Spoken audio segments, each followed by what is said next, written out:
Salam əziz izləyicilərim, kanalıma xoş gəlmisiniz.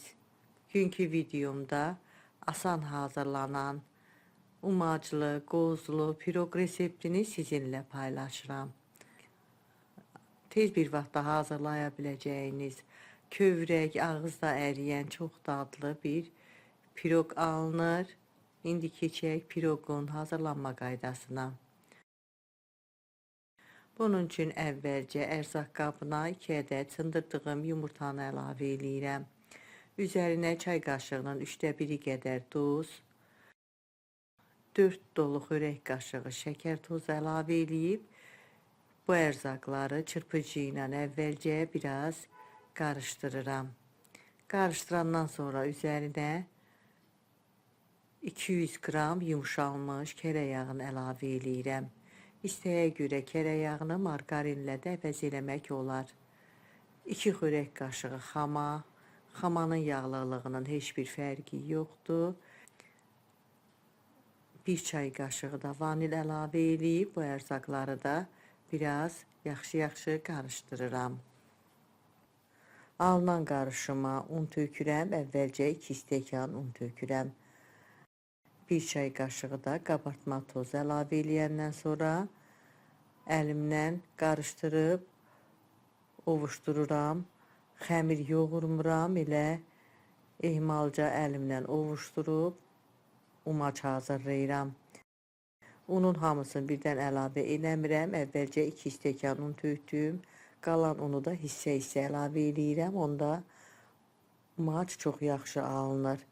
Əgər un çox olarsa quru olar, az olarsa da umac alınmaz, onda bərkiyər, xəmir olar. Ona görə unu hissə-hissə əlavə eləmək lazımdır. 1 stəkan unu da 2 dəfədən hissə-hissə əlavə edirəm.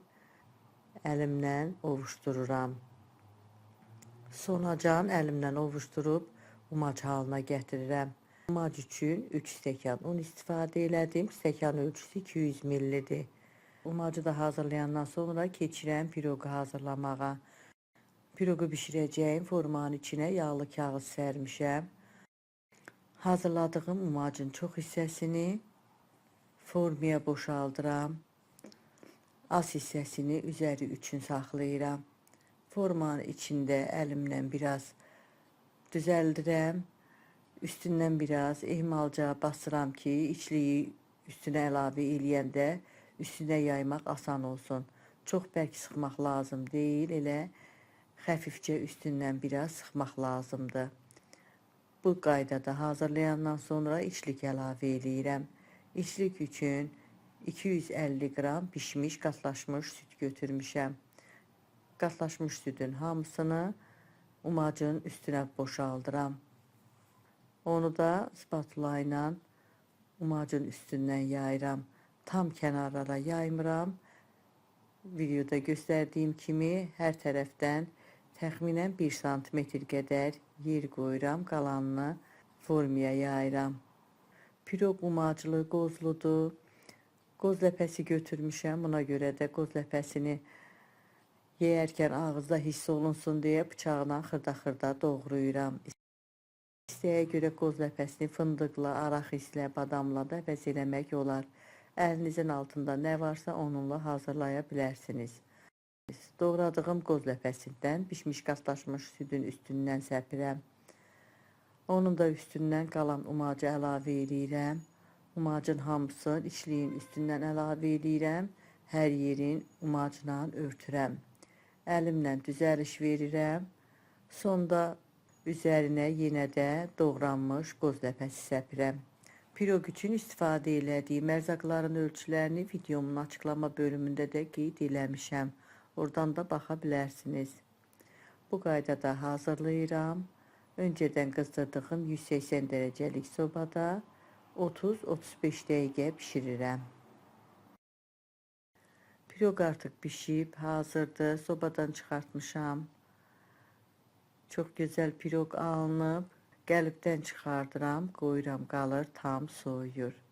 Tam soyuyandan sonra zövqə görə üzərinə şəkər pudrası da səpmək olar. Şəkər pudrasını yan hissələrinə səpirəm. Ortasında biraz boşluq qoyuram görüntü üçün. Belə daha gözəl görünür. Kəsək görək necə alınıb piroq.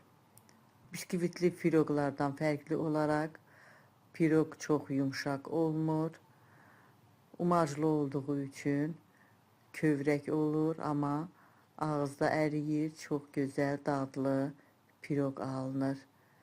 Bu piroqu fərqli içliklərlə də hazırlamaq olar. Mən bişmiş qatlaşmış südlə hazırladım. Siz öz zövqünüzə görə cemlə, kəsmiklə, fərqli içliklərlə də hazırlaya bilərsiniz. Çox gözəl, dadlı piroq alınır.